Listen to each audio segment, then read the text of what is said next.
ஒரு சிறிய கிராமத்தில் ஒரு ஏழை விவசாயி தன் இளம் மகனுடன் வாழ்ந்து வந்தான்.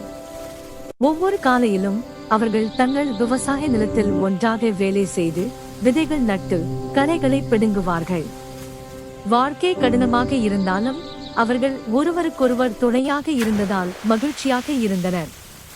ஒரு நாள் அந்த சிறுவன் மண்ணை தோண்டிக் கொண்டிருந்த போது அவரது மண்வெட்டி ஏதோ ஒரு கடினமான பொருளில் தட்டியது.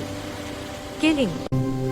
ஆர்வத்துடன் அந்த சிறுவன் அதை எடுத்து பார்த்தபோது சூரிய ஒளியில் ஒரு பளபளப்பான கல் மின்னிக் கொண்டிருப்பதை கண்டான்.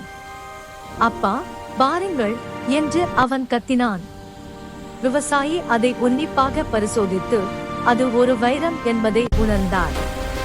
அதை மறைப்பதற்கு பதிலாக அவர் தன் மகனை கிராம தலைவரிடம் அழைத்துச் சென்றார். அந்த தலைவர் அது ஒரு மதிப்புமிக்க வைரம் என்பதை உறுதிப்படுத்தினார். மேலும் விவசாயியின் நேர்மையை பாராட்டினார்.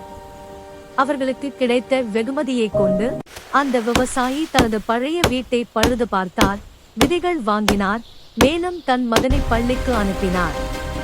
ஆனால் மிகப்பெரிய பொக்கிஷம் அந்த சிறுவன் அன்று கற்றுக்கொண்ட பாடம்தான்.